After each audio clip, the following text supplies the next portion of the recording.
Mrs. Dimitri has asked a lot of questions about my wife. She even wants to meet her. I'm afraid that would not be a good idea. Bring our sister to the joys of heaven. And now all I gotta do is figure out why. It's Dr. Stedman. I was concerned when I didn't hear from you last week. I think you still need support, if not from me, then from a psychiatrist there in Los Angeles. Police headquarters, homicide division. Lieutenant Columbo, please. I'm sorry, he's not in right now. Is he still on his vacation? This is his dentist office. I understood he would be back today. 10 years ago, you and Pete and me and Rita were hitting some of the high spots. Some that weren't so high, right, Viv? I remember some of those dives you used to love to hang out in. Is that why Rita finally gave up on you? She couldn't stand the atmosphere? Rita walks out on you? Pete leaves me. I mean, not like he had a choice when the state slaps you with 10 to 20 for manslaughter. Somebody called his boss and told him what he was doing. Vivian, I swear it wasn't me. First you, then the cop. Darling, I am sorry I'm late. Charlie and I got wrestling over a very difficult sale, and I lost track of time. How late am I? 8:40, only 10 minutes late. For you, that's a record. Almost 2 o'clock. Wonderful. Hmm? Well, where are you going?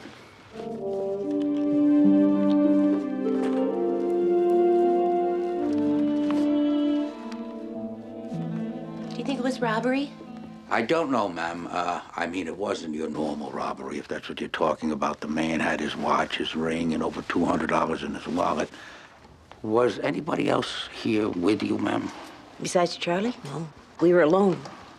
Fridays we close at 6. Except last night you came back to go over these papers. Commission like this, I'd come back at midnight and stay to Halloween. And how long did you stay, Mrs. Dimitri. Mrs. Dimitri? 45 minutes. And I assure you, Lieutenant, when I left, Mr. Chambers was alive and well. I went home, Lieutenant, to a cold supper, a hot tub, and bed. I see. And would your husband be able to verify that, ma'am?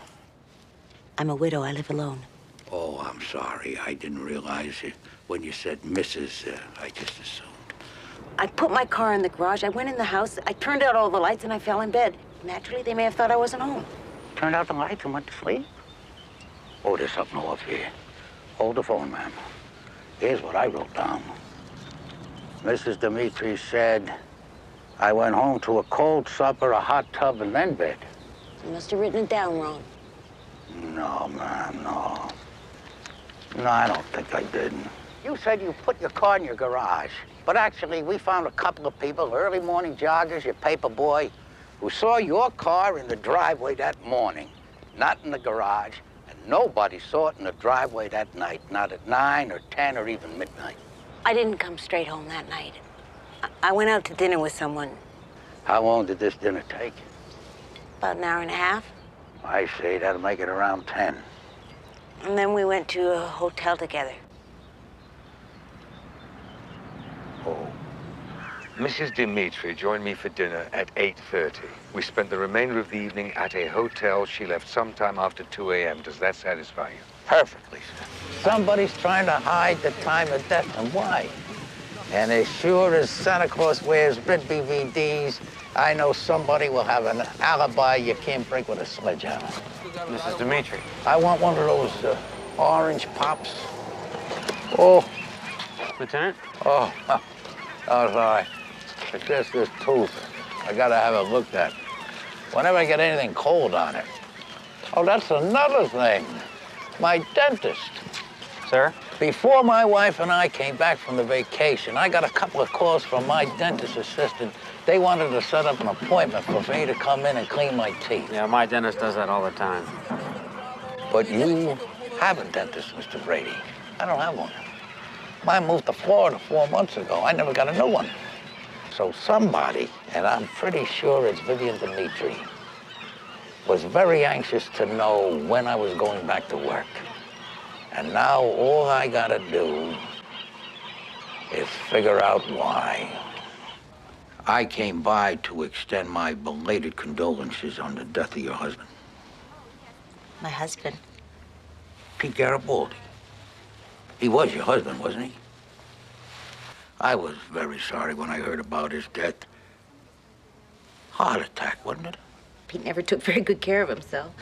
Too many calories, too many cigarettes. I doubt if the prison had much to do with it. Well, thank you for saying that, ma'am. Even though I arrested him, I liked your husband. I think he was a decent guy. He just got in over his head and he did some stupid things. Well, you were living up there, weren't you, ma'am, near the prison? yeah, just outside of San Francisco. I used to visit him every time I got a chance. You were under a doctor's care then, a Dr. Stedman. Is that right? Who told you about that? It was in your personnel file. We checked that. It's just routine. Of course. Why is it that we never appreciate our loved ones until it's too late? That can't be true about you and your wife. I mean, the way you talk about that woman, she must realize how devoted you are to her. Well, I try. We never had children, I'm sorry to say, but we had each other. I'd love to meet her. The missus? I brought you this, Lieutenant. Well, actually, it's for your wife. I picked it up on the way over. Oh, that's very nice. You didn't have to do that. Be silly, it's nothing. I think she'll really enjoy it. You tell her it tastes delicious on an English muffin. Thank you very much. She'll get a kick out of this.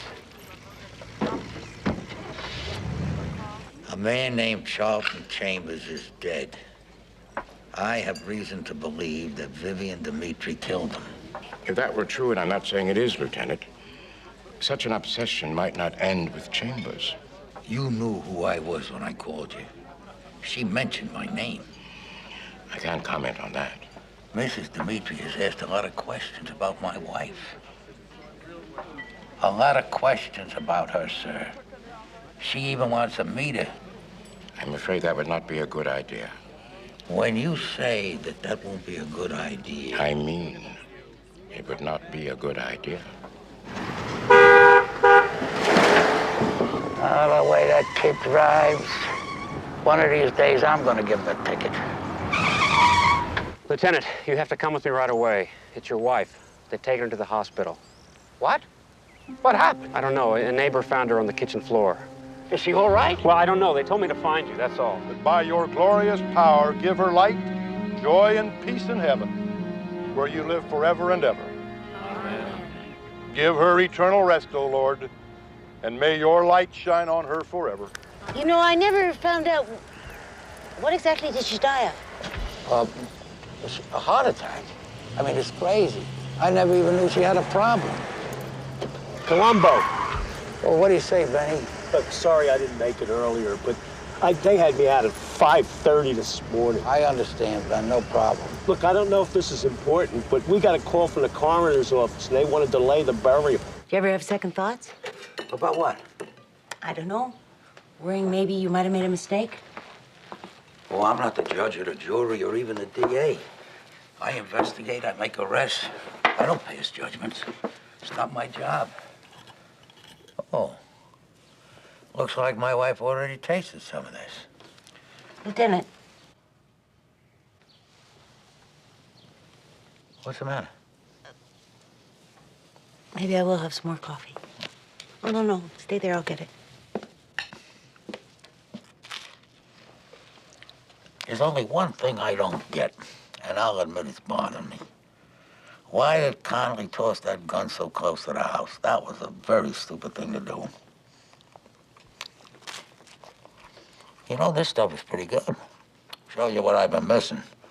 Me and my closed mind. Doesn't that come with the job, Columbo? A policeman needs a narrow, straight-ahead mentality, you know, no room for motive or extenuating circumstances. Well, ma'am, when it comes to first-degree murder, my feeling is there are no extenuating circumstances. Maybe you've never been desperate or frightened. There are men who would go to any lengths just to protect the people they love. My husband was like that, believe me. It's getting very warm in here, isn't it? See, he wanted the judge to understand. He tried to explain to him that... Well, the judge did understand, ma'am. That's why your husband got a reduced sentence. Because he was mentally unstable. My husband was not mentally unstable. You have got no right to say that. Well, excuse me, ma'am. I mean, that's not my judgment. I'm just bringing out what was in the trial. It's getting very warm in here. That judge was a sick, prejudiced old man. I hated the sight of him. I hated the sound of his voice. Columbo. Oh, hi, Benny. What? They found evidence of poison. Did they? It doesn't make any sense. No sense? Oh, really? Oh, Columbo, you are blind. You are so blind. You really don't get it, do you? I'm sorry, man. You lost me. Well, then let me help you back on the trail. The poison. I researched it for weeks, and just to find the right thing, it had to be perfect. What are you saying? You poisoned my wife? Why? Why? For the same reason that I killed Charlie Chambers. Retribution, Columbo. A balancing of the books. You killed Mr. Chambers? No. No, that's not possible. Is this some kind of confession? You're forgetting. I'm still a police officer. But you won't be for long. In a little while, the phone is gonna ring, and it'll be your friend Benny again, with some more information from the coroner's office. Only this time, you won't be able to answer the phone, Columbo, because you'll be dead. Lying right here on your kitchen floor. I don't think so, ma'am. You see, this is not my kitchen floor. What? I said this is not my kitchen floor. And this is not my house. Sergeant, did you get all that? Yes, sir. The funeral at the cemetery, I saw... What you saw were a lot of my friends, other policemen, their wives. Oh, and by the way, this marmalade is not the marmalade you gave me the other day. This one I bought myself. The other jar, as soon as you gave it to me, I took it right down to the forensic lab and had them analyze the contents. Then you knew all along. I'm sorry that your husband died, and I'm sorry for your grief. And maybe there was another way to do this, but if there is, I don't know what it was. But there is no way that you were going to walk away from Mr. Chambers' murder. Besides which, you wanted to kill my wife, and you would have killed me. I take that very personally. You bastard.